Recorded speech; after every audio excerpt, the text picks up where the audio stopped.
Welcome to the Enlightened Misfits podcast, a space for spiritual entrepreneurs who refuse to settle for anything less than their purpose. I am your host, Lauren Perlingi. After surviving a near-death experience and being declared gone for 3 minutes, I woke up with a mission to help women turn self-sabotage into self-compassion and fear into fuel. Here, we're going to dive into raw conversations, practical tools, and inspiring stories designed to help you break free from old patterns, claim your voice, and build a business that lights up your soul. If you've ever felt like you don't fit the mold, you're in the right place. This is where Misfits rise into their power. Welcome back to the Enlightened Misfits podcast, a place where we have real conversations about healing, spirituality, entrepreneurship, and what it truly means to live in alignment with your own life. I'm your host, Lauren Perlingi, an intuitive human design business guide, a trauma-informed coach, the creator of the 90-second method, the framework that helps people regulate their nervous system, shift emotional patterns, and make aligned decisions. And this podcast is for the misfits that maybe you call yourself a seeker, maybe a cycle breaker, or the leaders who know why they are here to do life different, and the ones that can walk that path through darkness, question the systems, and are choosing a life and business that honors who you truly are. So today's episode is a powerful one. It's about resilience, reinvention, and the truth that it's never too late to begin again. Our guest, Dallas, welcome, is here with us, and he is known as a 16-hour coach and emotional baggage handler. I'm so happy to have this conversation with you. Welcome. Great to be here, Lauren. Yeah, of course. So I want you to first start out by having you introduce yourself to the listeners and maybe share a little bit about your journey and what brought you to the work that you do today. Sure. How about we start first by reaching an agreement? And the question would be, what do we all want? What does every human being want in the end? Our destination that we all reach for our entire life. I suggest it's to be happy. Yeah. It's that simple.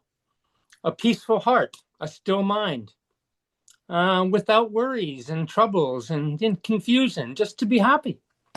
And that's all anyone wants. Could you agree with that? Yeah, wholeheartedly. Yep. So why aren't we?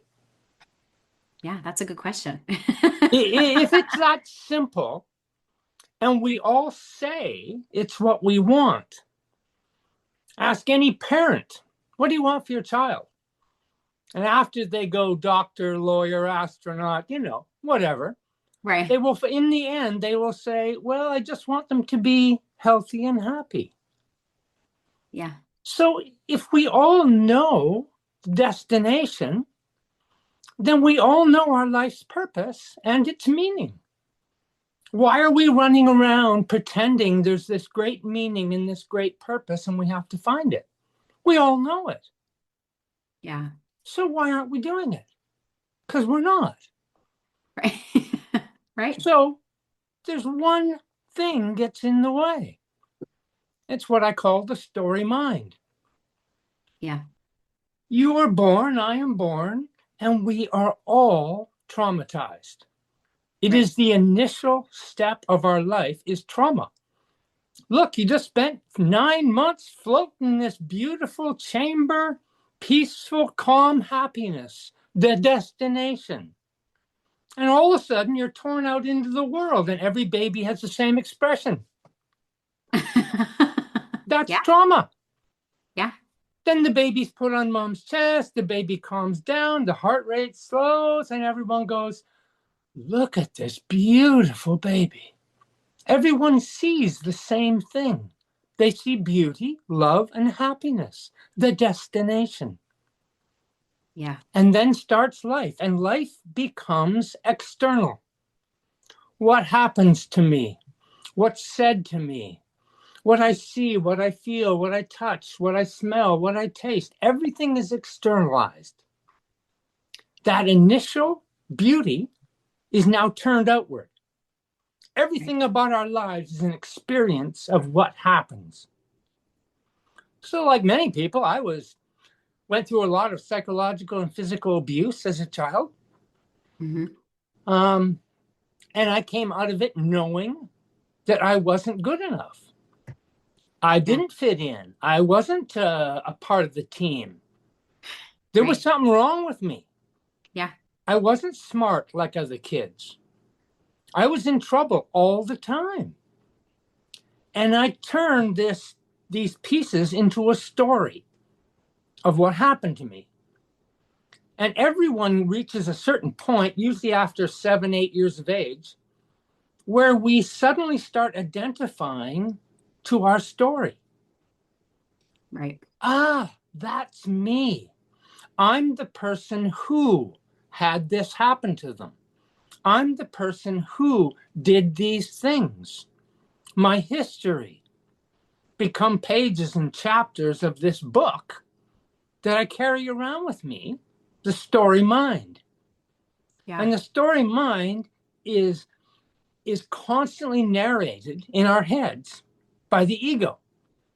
This Right. voice that never shuts up is Right. constantly chirping away, talking about other people, what's happening, am I safe? Is it a problem?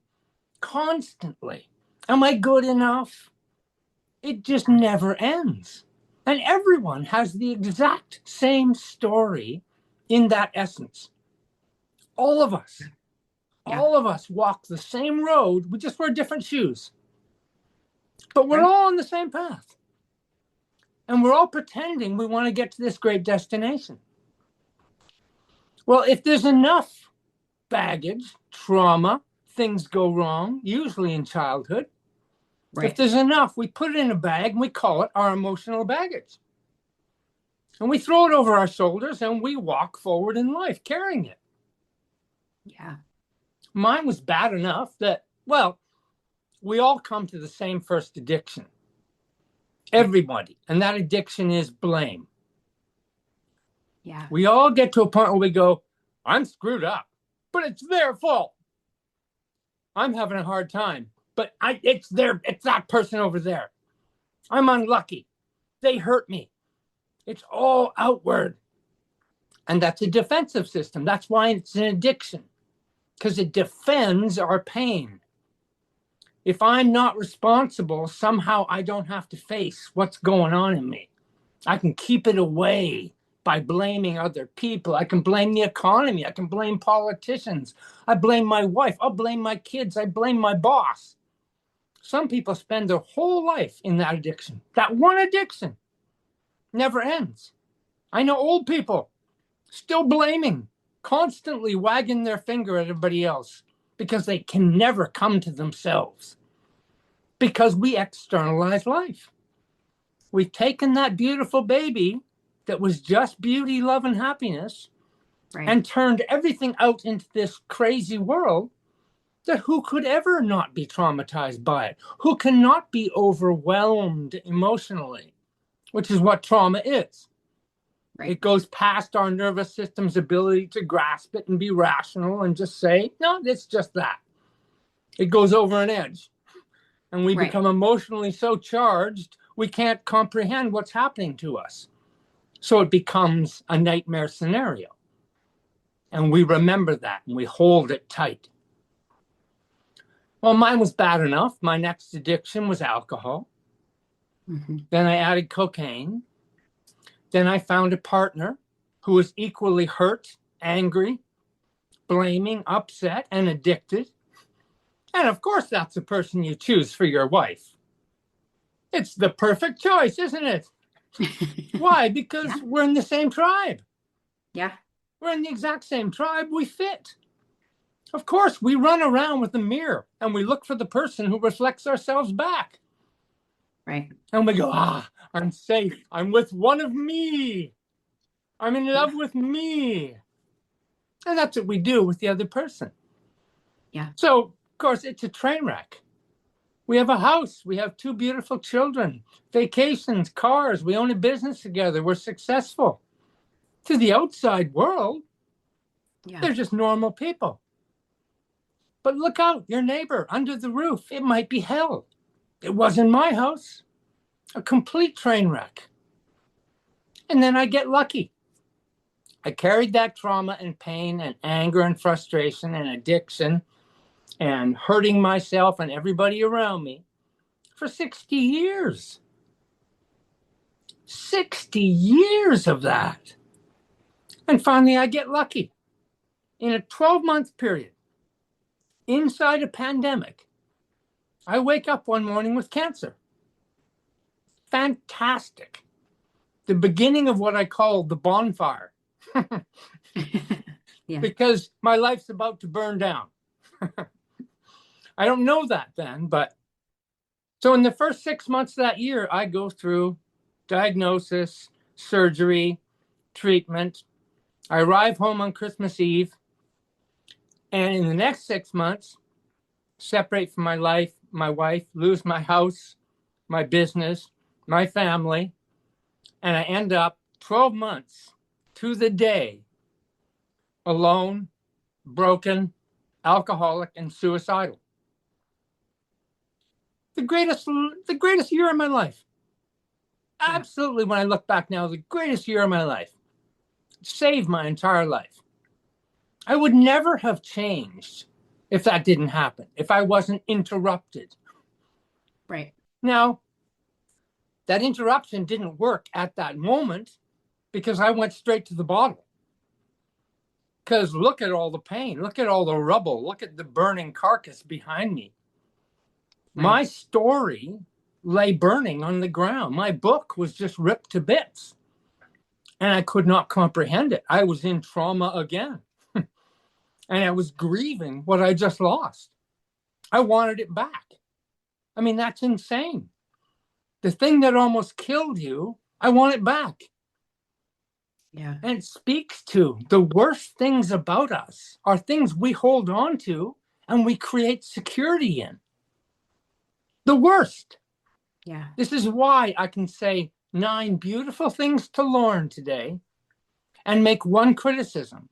And tonight she's at the kitchen table going, can you believe that guy said that? Well, what about the 9 beautiful things he said? They're outweighed. Right. And that is our natural attachment to fear and insecurity laid in us at birth. Right. This is a crazy, fearful world. And am I secure? Is it safe? Is the constant question of every human being. This is why trauma attaches so easily. Because it questions your fear and insecurity. Are you safe? Are you connected? Are you loved? Are you accepted? This is all the ground we walk in our entire lives. We walk into a room with other people and the little chattering voices going, am I looking okay? What do they think of me? Are they looking at me? Am I all right here? It's constant. The most confident people have that voice. They might not admit it to you, but they all do. Everyone does. It is the most natural position human beings have, is this tentative worry. So what happens? Well, I start to drop the bottle. I finally realize I've got to put this bottle down. And at the same time, a podcast playing in the background while I'm making dinner one night, a man talking about consciousness said 3 words that have fundamentally changed my life completely. The 3 words were, show me yesterday. That was it. I had the Hollywood reaction that I always thought was silly. I mean, completely bowled over, shocked, struck by lightning, dropped a knife, almost fell to my knees because my brain hooked up right away with that. And it said, hold it. Where's yesterday? Well, look, Lauren and I are here today. Lauren can touch a table in front of her. She can touch herself. If we were together, you could touch me and I could touch you. And we know it's happening. This is real. Right. This is absolutely here. But what happened yesterday? If it was real, where did it go? Right. If we are functionally, literally, physically real here, how does yesterday just vanish? How come when I wake up in the morning, I can't go to a file cabinet and pull yesterday out and go, look, Lauren, here's yesterday. It's not a physical thing. Right. And so right away I went, hang on a second. I almost chose to kill myself based on a story I had believed about myself. Yeah. If yesterday isn't real, if I can't tangibly touch it, if a doctor can't open me up, look in my brain and find it, what am I believing? If it's not reality, I've let a fictional story of my past almost kill me. I was traumatized 50 years ago. How did it get here today? Did someone walk behind me with trauma and say, oh, don't worry, I'm right here. I've got it. I'm ready. Whenever you need it, it's right here.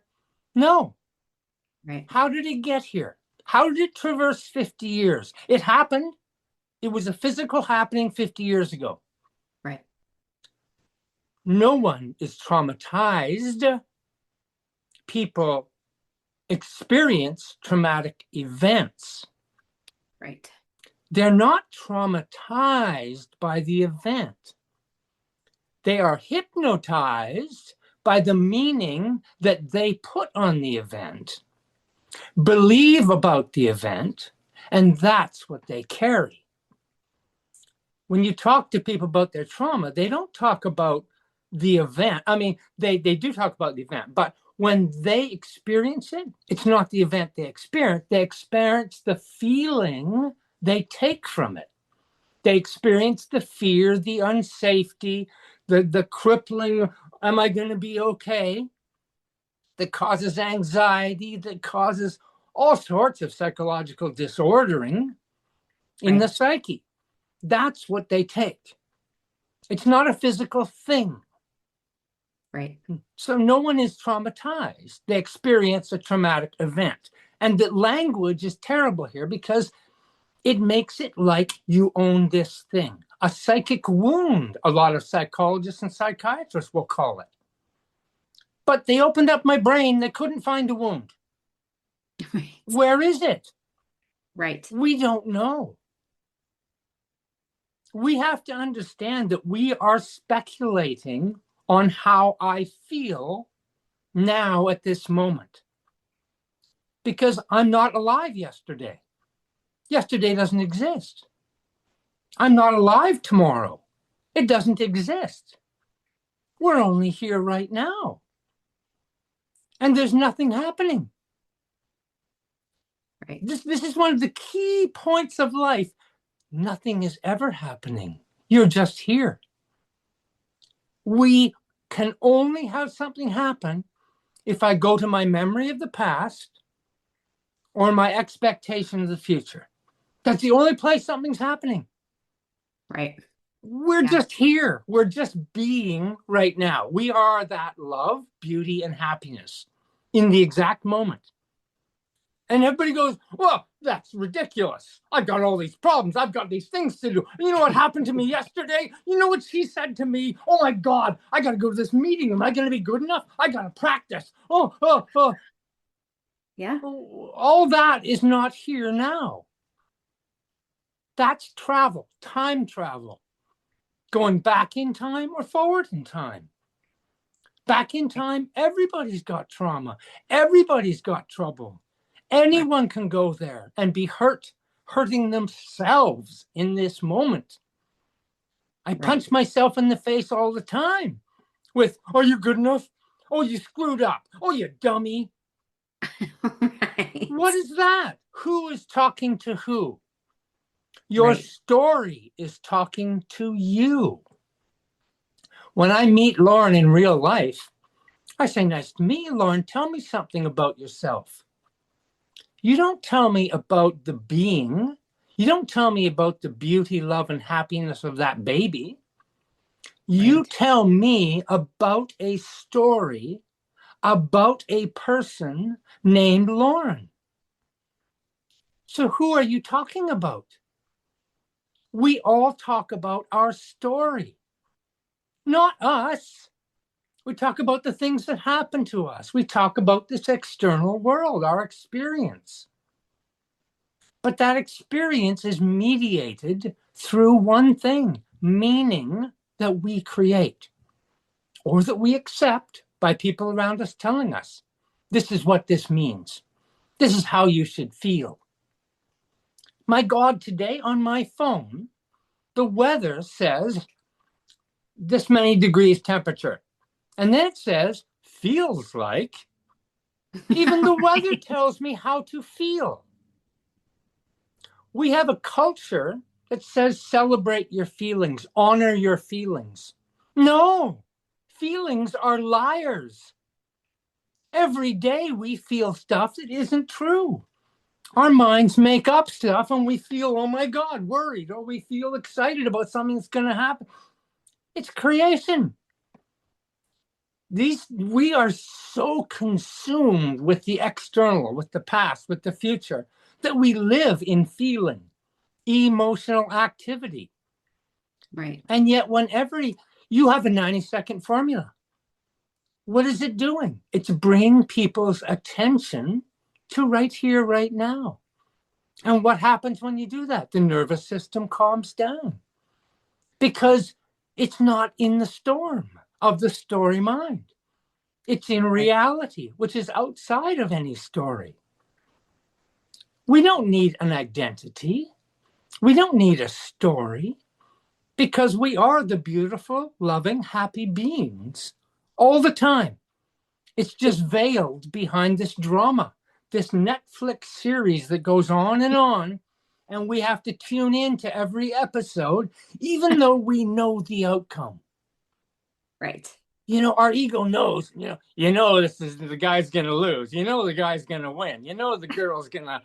We know this in advance every time we watch the show.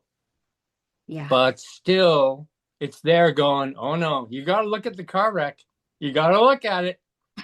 Why? Because it attaches us to this drama, this storm that is Right. insecure, fearful all the time. And so we wonder why we have all these disorders. Life is a spectrum. Neurodivergence is a spectrum. Everyone is neurodivergent. Right. Trauma is a spectrum. Everyone is traumatized. Some people real heavy, debilitating trauma. Some people light. They've just tucked it away in a box in the back room and they don't go look in the box. Right. But everybody's got it. Right. So attention is a spectrum. Some people can't hold their attention. They're on a spectrum. That's all. Some people are great at, and that's why kids are fabulous at school, learn everything, get A's. They have fabulous attention ability. I had no attention. They called it ADHD, and I was dyslexic, and, pile them on, OCD. I'm on the spectrum of autism. I mean, so is everyone. Right. But we Right. have this psychology, especially as a profession, that needs to put everything in boxes and Right. give you a badge and say, you are this. It's a lie. No one is this. Everyone is everything Right. all the time. That is the storm. We are all. Now, you can be predominantly something, and that affects your life in a certain way. Right. But don't forget, everyone is a part of that. We are never alone in this because we're all the same. And this singular pulling you out as a special, one of a kind, you are this damaged or broken or hurt person. You have to take these steps to fix your broken part, is a tragedy to put on people. Right. Because we are believing stories every day. Our story is changing. We're grabbing the next story, deciding if we believe it. Our life is based in this. And yet we all step out often. You wake up one morning, you get your coffee, you look out the window, and there's this incredible sunrise. And all you do is go, wow. What is that empty moment? That's beauty, love, happiness. Right. No meaning. You are just there. Yeah. And then people go, oh, I wonder if it's going to be a nice day. Oh, I wonder if it's going to rain. Oh, you know what? I should look, but I got to check my calendar. What happened? The Right. ego went, whoa, you can't be silent and happy. The Right. story has to show up. The chatter has to start. I need to keep you believing your story. If you didn't believe your story, you wouldn't need me, your ego, the chatterbox. Yeah. I would have no job if you believed you weren't your story. Yeah. So I have to keep you here. And we all are kept here. And the world keeps us here. There is a collective story in the world made up of all us people together, believing a big story. There's a big one going on right now where people kill each other. Yep. Why do they kill each other? Because each of them is afraid and insecure, just like the baby that came out of the womb. They're afraid, and so they're lashing out. I saw 3 boys in a sandbox, 6-year-olds, playing with trucks and cars. They started fighting over whose car was whose, and they started throwing things and getting upset. You think that's different than a world leader over here and a world leader over here? It's the exact same thing being played out. It's the Right. exact same story revolving round and round, and we buy into it. Right. We're happy, loving, beautiful beings, but we killed 100 million of our brothers and sisters in the last 100 years. Right. The story is clinically insanity, and we all live in it. I'm no different. We all live in it. We all have this voice. Yeah. We need to take ourselves out of that voice. So how do we do that? This is the difficulty. And for me, when I got Show Me Yesterday and realized the past wasn't true, when I finally believed that deeply, that the past isn't true, my Right. past dissolved. My trauma dissolved. My worries and fears just began to vanish. It took about 3 or 4 months of me rolling this in my head. Show me yesterday. Where is it? What have I been holding on to? What does it mean? How real is this? Who am I? Am I this story? I kept saying this over, and pretty soon it just started to vanish. It doesn't hold water. My Right. rational brain showed me this evidence isn't real. It just doesn't stand up to scrutiny. It only stands up to belief. I have to believe it and carry it and replay it and record it, sit down in my theater, watch my movie of my story. I have to continually be the actor, be in the script. If I stop, the movie begins to vanish. The house lights come on and it's a blank screen. Where did the movie go? You're right. Memories aren't real. We've been taught they are. No one has a memory. I don't believe anyone has a memory. What they have is an ability to re-memory, to reimagine past events, recreate images and feelings in their mind, and they only do it now. You don't create a memory in the past because you can't go there. Right. So where is it? We've opened up brains. We can't find memory. Neurologists say, well, memory spread throughout the brain, different areas, some more predominant. Really? Really? There's no evidence. We've got doctors telling people that their brain chemical balance is off, and this causes some disorder. Yeah. We don't know how to measure brain chemicals. Where are they getting this stuff? We know what the chemicals are, but we don't know their balance. We don't know how to measure them. We don't have the technology. And we've got doctors telling millions of people they've got a brain chemical imbalance. Right. It doesn't exist. Right. We make this stuff up and we believe it. And when you believe it, it's true. We are placebos. When we believe a herb works and makes us feel better, guess what? We feel better. When we think a thought hurts us and we feel worse, guess what? We feel worse. It's no different. So all my work has come to what I call a 16-hour coach. Because what changed my life was to say, if yesterday doesn't exist, if tomorrow is just a predictive, imagined future, it doesn't exist either. Right. What exists? Well, I can hug you if I'm with you right now. We exist. When do we exist? Well, I sleep for about 8 hours, so I'm up for about 16 hours. So I exist for 16 hours because that's my day. Right. Tomorrow morning, this day will be gone. I can't exist here. I will only ever be in 16 hours. So we only live one day. Ever. You're never going to live tomorrow or yesterday. You don't live in 10 years. That's planning and goals and all that stuff. That's fantasy. Right. Dreams. And you don't live 10 years ago when you were in this car accident. It's here now. You can't go anywhere else. So I only have to take care of 16 hours and my whole life is taken care of. Well, yeah, and you do it already. What do you mean I do it? I don't take care of my life in 16. Well, sure you do. Right. You get up this morning, you get dressed, you get yourself coffee or whatever. Maybe you make breakfast. Maybe you get the kids ready and off to school. Maybe you get out and into your car and go to work, or you go to catch a bus. You do your job. You get paid. You buy groceries.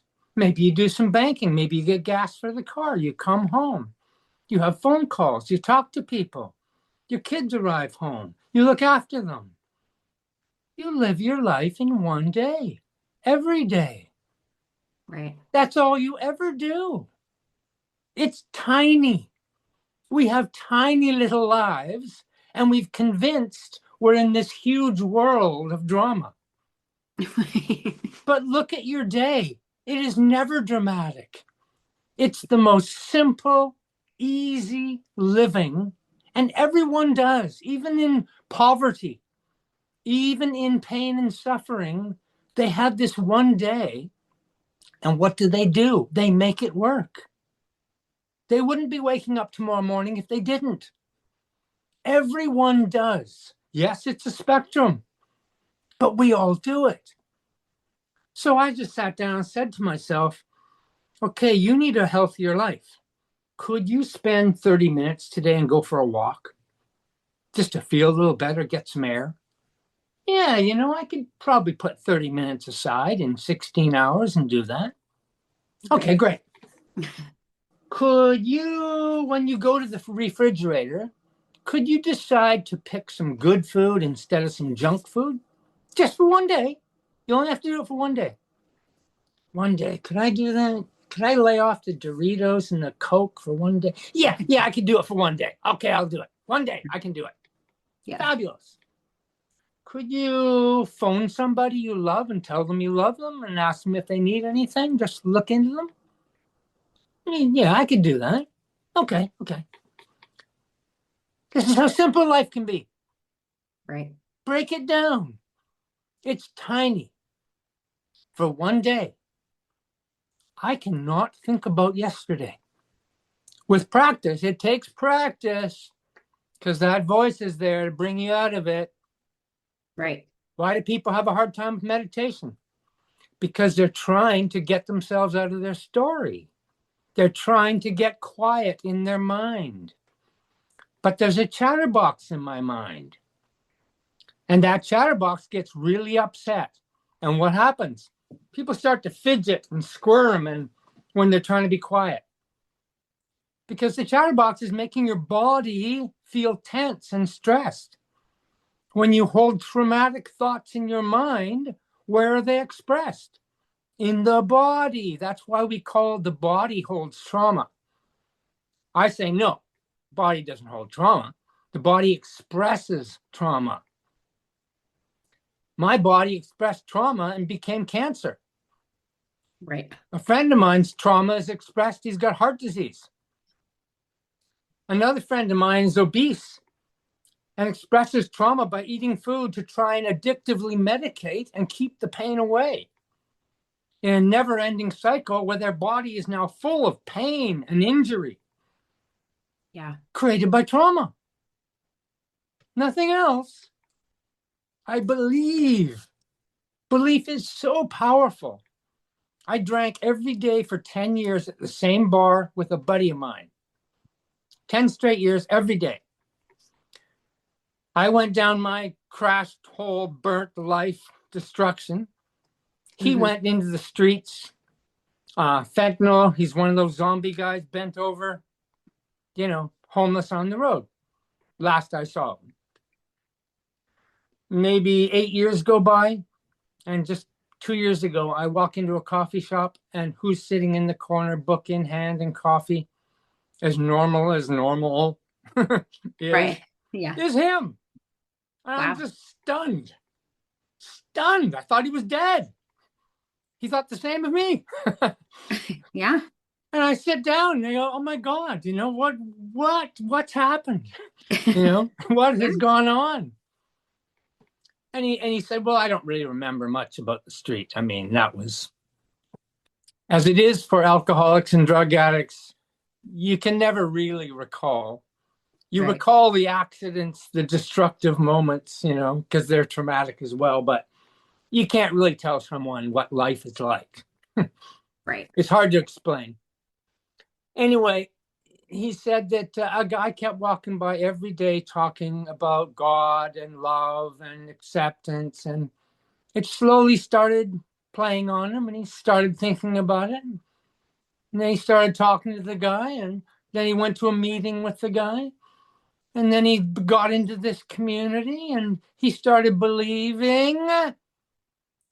His story started to change. His addiction went away.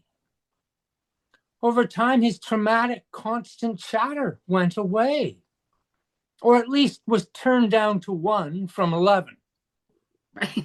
Right. So we talked together, and he would say, fundamentally, well, Jesus saved me. And we've heard this story a million times. People will say, Jesus saved me. What really happened? Jesus has never saved anyone. You have never been traumatized. We believe stories. He began to believe a better story. Jesus and love and his church and community was a far better, healthier story than the one he was believing. Right. And so now in his new story, he was a much more normal, happy individual. So we have to fundamentally see what happens. That we all believe stories. We have a fundamental creation story of our own. My Big Bang, my birth, the things that happened to me as a child becomes the foundational story that will never go away. I'm not trying to pretend that your entire past will be gone. But I'm saying is you will not have to revisit it so often, because it is the repetition is what we call memory, because I'm reimagining the past. If I reimagine it less, it becomes less powerful in my life. It is that simple. We are that simple as creatures. Right. If I do nothing but imagine a beautiful day, it's a beautiful day. Rain, snow, sleet, hail, sun, wind, it doesn't matter. It's just weather. It's not weather that I turn into meaning. Right. And the meaning is what can hurt me. Right. I sat down with 5 of my brothers and sisters not too long ago, and we talked about childhood memories. Almost every memory that we all experienced together, we could not agree on what actually happened. Interesting. because all our memories are a little different of that event. Yeah. And we all see it a little differently. We all see the impact differently. So none of us could really agree on what the memory was. 10 people see the same car accident. They're all interviewed and they all see a different accident. Right. We all have a perception that is linked to how we see things. And that's why I can bring someone to see this, but they can't see it. Because their belief, their perception is so strong, they cannot believe that what they know is true, that belief, could be swayed. Not believe my story? Are you mad? That's who I am. It's my identity. How could I not believe me? Yeah. Because it's not me. We've got a personal development industry that says what? Believe in yourself. I say no. Disbelieve yourself, because the self you believe is a story about you. Right. Yeah. And so personal development, self-help, psychology is doing what? It's saying, here's your house, you. We're going to put new windows in the house. We're going to buy new appliances. We're going to paint the walls, get a new roof. You've got a better house, a stronger house. You've got grit and determination. You're resilient. But we've done nothing to the foundation. The actual story of who I think I am doesn't change. This is why we set goals and we have vision boards and we fail. 95% of people fail reaching their goals. And has been the same stat for 100 years. Universities all over the States have run studies on this. No matter how much they visualize and do it, 95% of people don't do it. Why? Because they're trying to put new paint, a new roof on their house, but the foundation is broken. And the foundation is what they truly believe. And until you can get to the belief, it doesn't matter what you do. You can look great. I can have a Lambo. I can have a big house. I can have a hot wife. Doesn't mean I'm not a wreck inside. We got billionaires with $1 billion in one pocket and an itchy, worried, scared, insecure feeling in the other. Right. They're running the world into the ground half the time because of their fear and insecurity. And yet we have this dream idea in the Netflix series that, I aspire to become, to grow, to achieve, to get somewhere. Where are you getting to? Look into the baby's face. That's where you are. My mother died last year.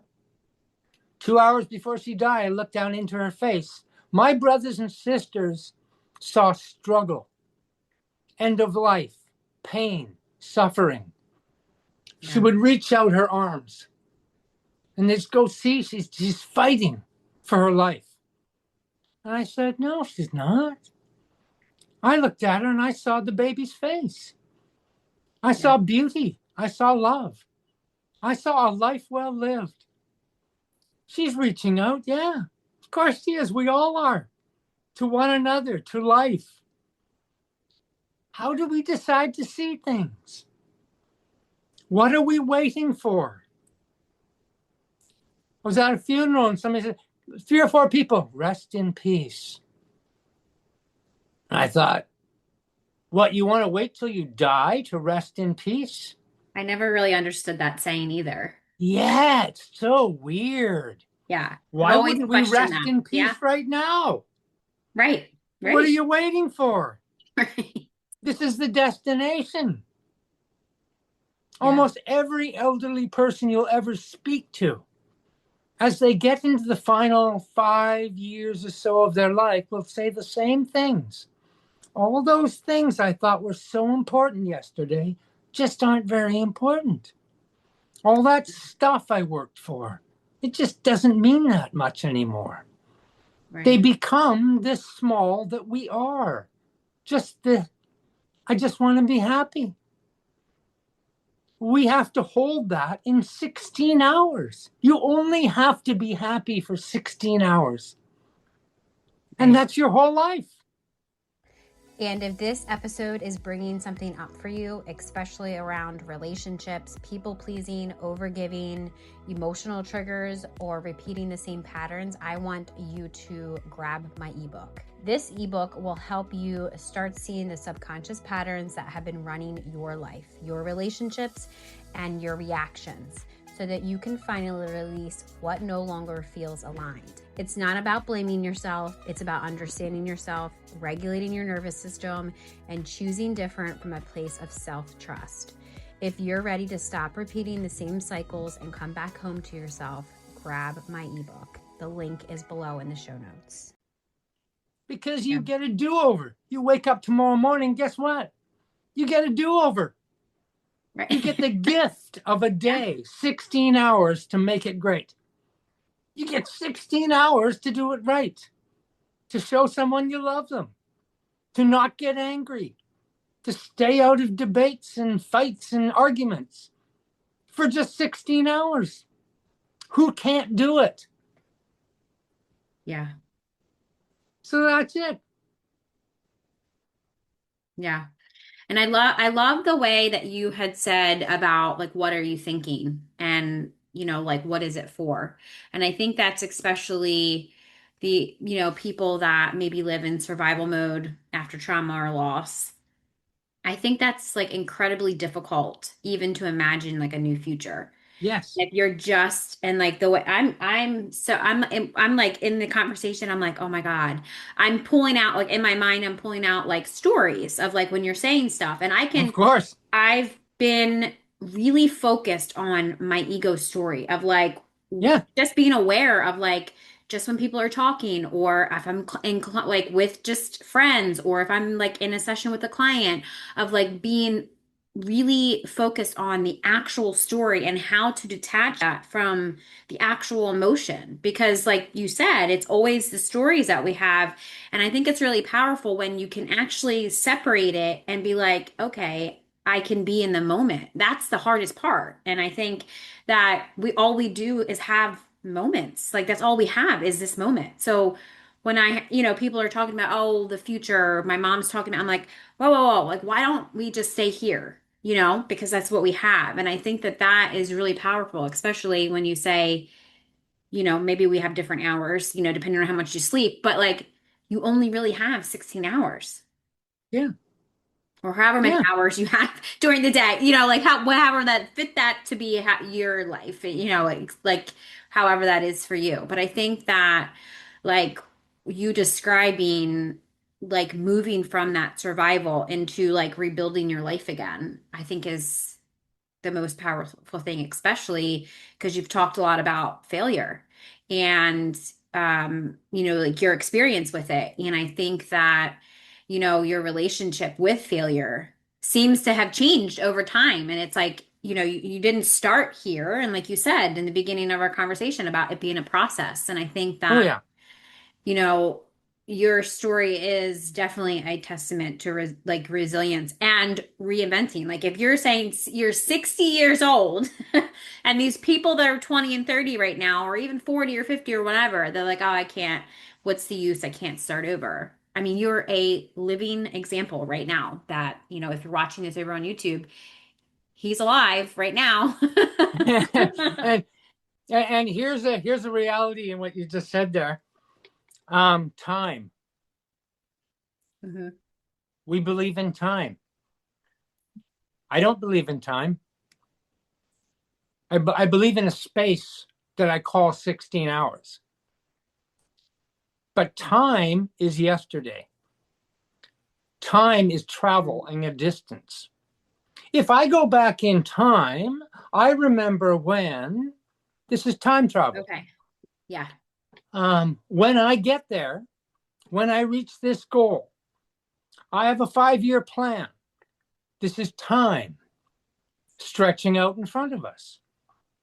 Right. Most people spend 90% of their day, that's 16 hours, they spend it time traveling, either backwards, reviewing what has happened, or Yeah. forward, thinking about what they'll do, what will happen, that's anxiety, creating, oh my God, this could go wrong tomorrow.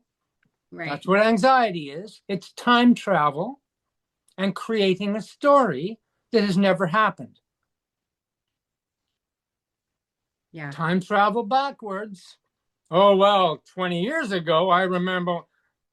That's recreating a story you believe about yourself. So if you remove time, when you're here right now, you and I, there is no time. Why? Because what time is it right now, Lauren? It's now. It's Right. not a number. It's just now. Right. When I leave this podcast and you turn on your computer and check emails, what time will it be in the future? It will be now. Right. It's never going to be anywhere but now. But we've invented this travel, which creates time because it's a distance away from, towards, and we spend our lives in time. And it's not reality. The only reality is now. So Right. the more you bring a person out of time, the more all the baggage falls away. Because our baggage, our problems, our worries, our troubles, our trauma, our anxiety, our depression, everything is in time. Created and kept in time.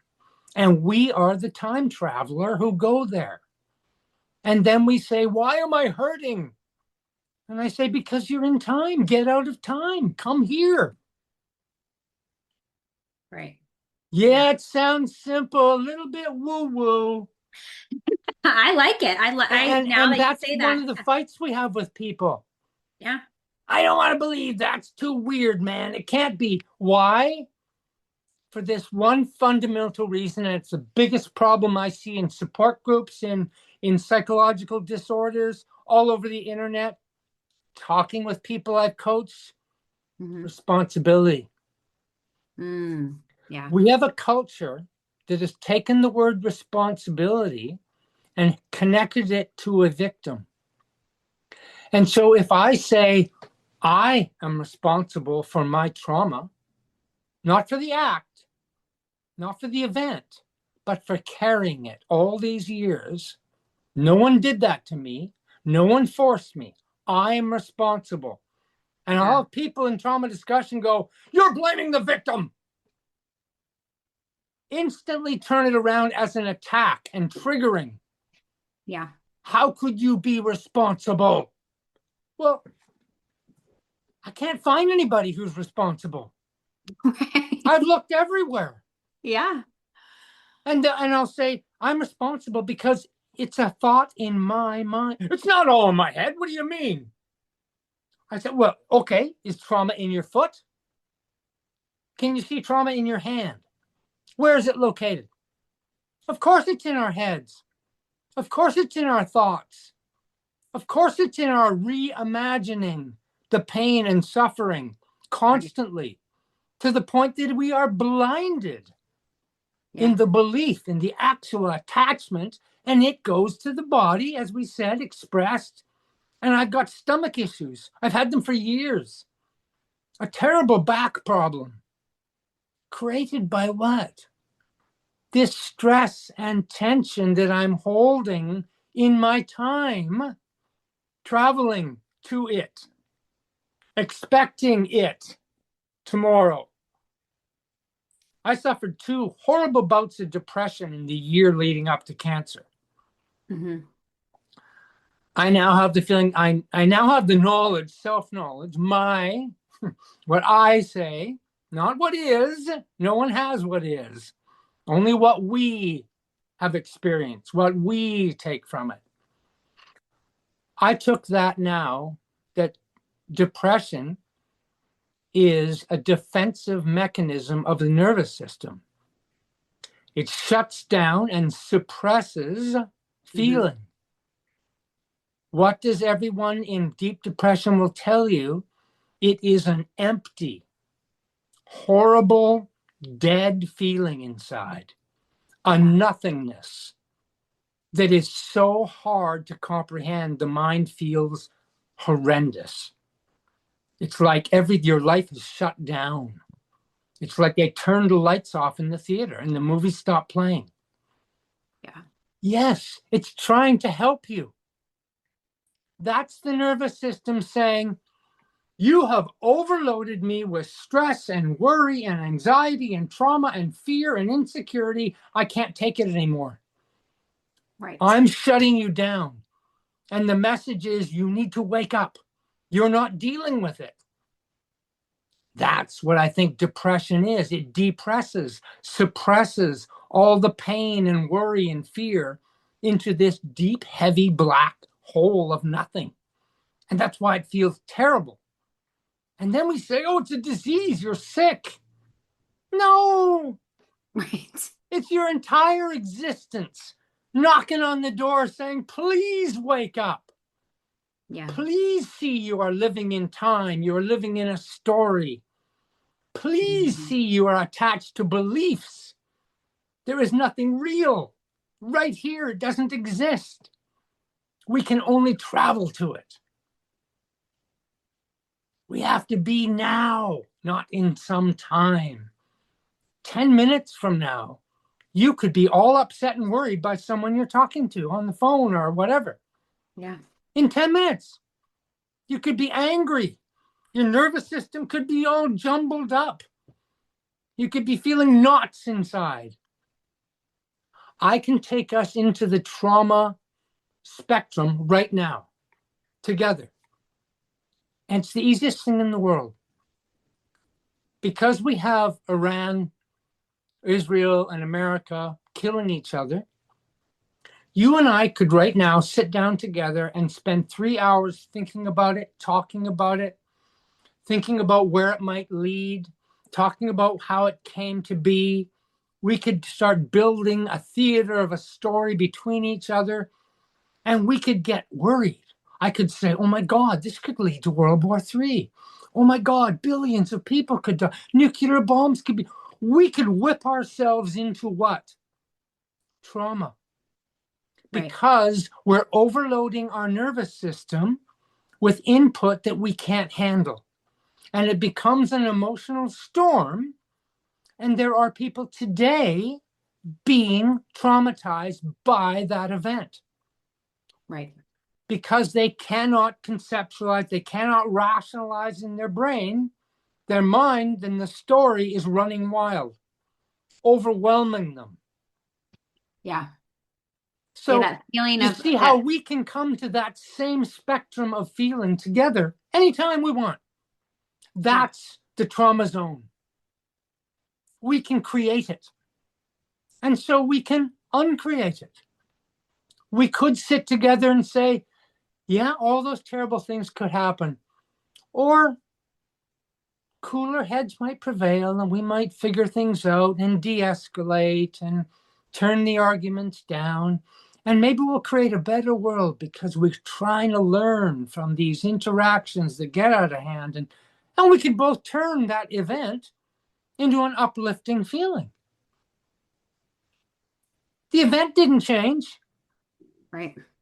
We do by what we believe, by the story we build around it. Yeah. This is all we're ever going to do. Right. And you Yeah, only have 16 hours. yeah, I just love this conversation so much because I've had clients lately with so much into the story that I'm like, wait a second. We can only change us, right? And if you want a different family dynamic, a different life, a different whatever you're saying attached to this or that, you have to be the one to do different. And it's like, it's to your point that you were just saying about, it could be this story and it can go this way, or it could be this story and it can go this way. And I think that majority of, society, the latter part of it, people, tell themselves a story probably from childhood or, worry, like you said. I like the way I'm gonna remember that now, like time travel. All of us are time travelers. It doesn't mean you're not special if you're a time or all time travelers, that if you just stay in the now moment, I think that's really powerful too. Because to your point about that, people keep telling me, Lauren, you should write a book. And I'm like, write a book about what? Yeah. And I'm like, that will entail me to now that we all everything that I am writing a book, but Me I too. I had a lot of resistance towards it because I don't want to relive anything that I have you know, moved past, healed, grown from, learned. And I'm like, I don't, again, that's an ego story of mine that I was telling myself. And I'm realizing Yeah. we don't have to live there. We just have to go Yeah. back for data, and that's it. We're not staying there, and I think that that was like the shift of like what I was telling myself. And then my mentor had said, why don't you want to write a story or a book? And I'm like, because I don't want to relive any of that. And she goes, you don't have to, Lauren, just go back, remember, and then come back to the now moment. And to the whole conversation, it's like more validating than I was like, you're right. I don't have to go back there. Yeah. I In think the it's beginning, doing podcasts, I would have a hard time with, because they all start, well, tell us your story. And I Mhm. didn't want to retell my story in the beginning Yeah, because it made me feel bad feelings. right. But once I realized my story isn't true, I can retell it as a Hollywood script. It's not Yeah, real, it's just a yeah, story. So I can be dispassionate, unattached. yeah, That story is about a person whose name is Dallas. It's not Dallas, it's yeah, just a story about him. So when it's detached, the story's fine because it doesn't have the meaning anymore. yeah. It's only that we keep attached to. And you said something really powerful a second ago, and everyone says it, and nobody hears it. You said healing and not being there. Why do I think that's so powerful? Because there is no healing. No one heals, no one can heal. That traumatic event happened. It can never be changed. Mm. We don't heal from the event, we leave the story that we've carried about the event. So healing is actually leaving, putting the bag down, taking the garbage to the curb and saying, that was a story I had believed. I love I'm that. not healed. I left it. I Oh didn't yeah. heal my alcoholism. I stopped drinking. I Yeah. left it. There was no healing. I didn't recover something because I didn't want to recover the life I was. The life I was almost killed me. The Yeah. self I believed would almost destroyed me. I didn't heal those things or recover them. I put them away. I walked away, and here I am, and I'm safe, and I'm whole, and I'm just Right. fine because I'm not time traveling. I'm not going there and keeping those things real for me. Yeah. Amnesia is a wonderful thing. Yeah. And I think it's to wait, like letting go too. I think that, letting go when people talk about, just let it go. I think that that's also healing through the story too. Like you said, taking out the trash, putting it down. You're letting Yeah. go of that and you're Yes. moving. So yeah, thank you for that. I love that perspective. And I've learned so much. I'm like, we could sit here for 2 hours, three Oh, hours. yeah. We could Easy. actually we could be 16 hours. And Oh, yeah. No okay, Lauren, problem. I gotta go to sleep now. Yeah. So tell Yeah. everybody where they can find you. Everybody knows you're on the internet, Lauren. So am I. You think we can hide? You think I can't find you? You think you can't find me? dallascollis at gmail.com. That's the addresses we use. That's all that matters. I mean, anybody wants to reach out and talk, I'm there. I can message you and you message back. We're there. Keep it that simple. Yeah. I'm not here to pretend, oh, it's this seminar and this book and this life and blah, blah, blah. No, I'm just me, and here's my name and here's my link online. Done. Yeah. Now, how about if they want to work with you, coach with you? Would they still, the best way to Is contact you is email? Email and talk. Yep. Okay. So all we're doing is bringing people to 16 hours. Yeah. You know, your 90-second method is wonderful because it's doing the same thing. Yeah. We're all doing the same thing. We're trying to tell people to wake up and be here. Because when they're here, the nervous system goes, oh, there's nothing wrong. I'm fine. I'm safe. I'm whole. Right. I don't have to be freaking out. Yeah. I only freak out as a time traveler. Yes, that is. Yes. If you didn't hear any, I hopefully got so much wisdom from this episode like I did. But if you did, stop being a time traveler. And if you have to be a time traveler, don't bring that stuff back here to your now moment. That is like the mic drop Cliff Notes version. But if you want to check out his books, make sure you check out, if you're watching this, check out the description box and make sure you connect with him if you would just want to chat.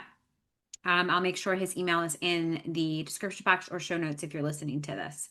So again, Dallas, thank you so much for being here with us. Thanks for bringing all of your wisdom and sharing your powerful story of starting over and your resilience. And I feel like this is a reminder for all of us that, you know, our hardest chapters don't have to be the end of our story. They actually can be the beginning of a new one. And I want to thank you, Lauren, because the work you're doing putting podcast on is really incredibly important work because it brings a diversity of voices to other people. Yeah. So you are doing great work. Don't stop. I love that. Thank you for that. I received that. Thank you. Good. Well, everybody listening, thank you so much for being here with us. I hope you have an amazing rest of your week, and I will see you guys next week. If today's episode spoke to you and you're ready to rise with support, I'd love to invite you in to the Enlightened Misfits Sisterhood, a sacred community for spiritual entrepreneurs to heal, grow, and lead with purpose. You can join us by using the link below in the show notes or connecting with me over on Facebook or Instagram at The Mermaid Light. If you loved today's episode, subscribe, share, and leave a review. This helps support us reach more women who are ready to rise. Remember, your journey isn't about fitting in. It's about embracing the truth of who you are. Until next time, stay inspired, stay aligned, and keep creating your extraordinary path. This is Lauren, and you've been listening to the Enlightened Misfits podcast.